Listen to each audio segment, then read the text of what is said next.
लोकसभा चुनाव से पहले महाराष्ट्र की सियासत में हड़कंप मचा हुआ है।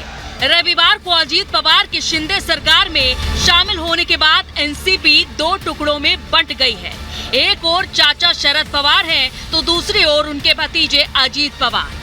अजीत पवार अब महाराष्ट्र के डिप्टी सीएम हैं और उनके खास माने जा रहे 9 विधायक सरकार में मंत्री। अब शरद पवार गुट ने अजीत पवार और उन 9 विधायकों के खिलाफ कार्रवाई करने का मन बना लिया है, जिन्होंने शिंदे सरकार में शपथ ली है। शरद गुट ने स्पीकर को इन विधायकों को अयोग्य करार देने के लिए चिट्ठी लिखी है। इसके साथ ही चुनाव आयोग को भी ईमेल भेजा गया।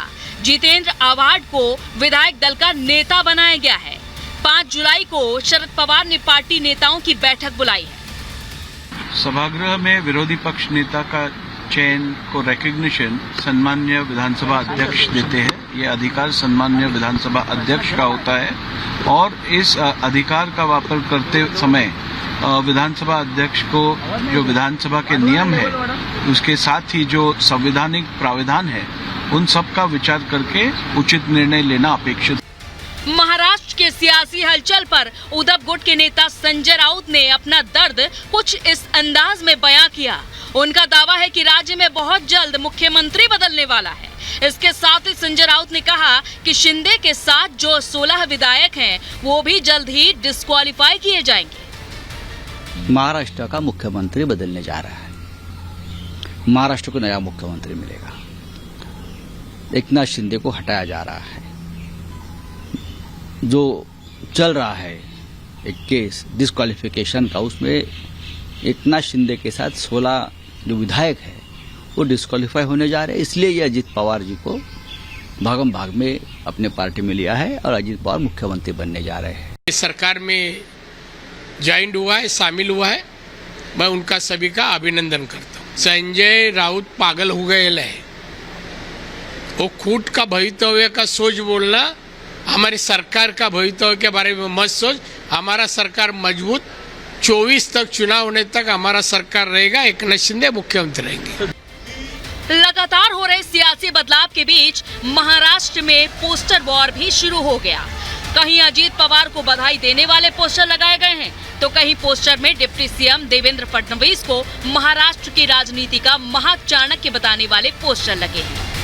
महाराष्ट्र की सियासत में लगातार उलटफेर जो है वो होता हुआ नजर आ रहा है, तो वहीं दूसरी तरफ जो है पोस्टर गेम भी इस वक्त शुरू हो गया है। शोलापुर में पोस्टर्स लगाए गए हैं शिंदे समर्थकों की तरफ से। अजीत पवार ने उप मुख्यमंत्री पद की शपथ ली है। एक तरफ उनके समर्थन में लगातार पोस्टर्स उनके समर्थक लगा रहे हैं, तो शोलापुर से पोस्टर जो हम आपको यहाँ पर बताते हैं, दरअसल जहां पर पोस्टर्स लगाए गए हैं शिंदे समर्थकों की तरफ से, और एक लिखा गया है कि अब आएगा मजा। और इसे समझा जा सकता है कि तंज पर जिस तरीके से एक तरफ शिंदे ने महाराष्ट्र की सियासत में बड़ा उलटफेर किया था, मुख्यमंत्री के पद की वो शपथ लेते हैं और एक बड़ी टूट जो है वो शिवसेना में हुई।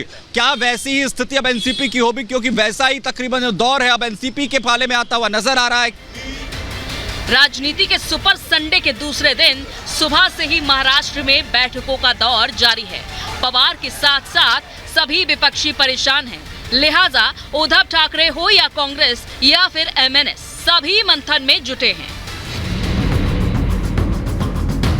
भतीजे के साथ क्लीन बोल्ड होने वाले शरद पवार की कोशिश अब शक्ति दिखाने की है, लेकिन पार्टी के ज्यादातर विधायक तो अजीत पवार के साथ हैं। शरद पवार के साथ जहां 10 विधायक, 2 लोकसभा सांसद और 3 विधान परिषद सदस्य हैं, तो वहीं अजीत पवार 43 विधायकों के साथ 3 लोकसभा सांसद और 9 विधान परिषद सदस्यों के समर्थन का दावा कर रहे हैं। सबसे महत्वपूर्ण यह है कि आखिर किस तरीके से इस पूरे पैटर्न को आगे वो लेकर जाते हैं, क्योंकि अभी तक क्योंकि दावा यही किया जा रहा है दोनों गुटों की तरफ से।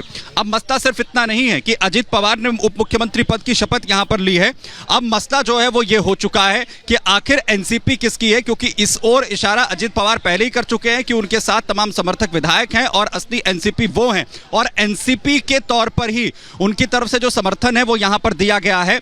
और साथ ही साथ उन्होंने बिल्कुल इस बात का जिक्र नहीं किया, हालांकि प्रेस कॉन्फ्रेंस कर जरूर एनसीपी से बाहर का रास्ता दिखाने की बात जो है वो कोशिश जो है वो सुप्रिया सुले समेत जो एनसीपी के वर्तमान नेता है शरद पवार गुट के जो तमाम लोग हैं वो ये करते हुए नजर आ रहे हैं। लेकिन इसकी तस्वीर आखिर किस तरीके से साफ होगी?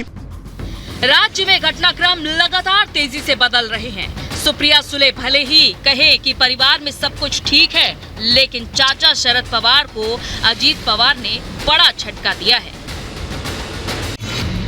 Bureau report, Republic Bharat.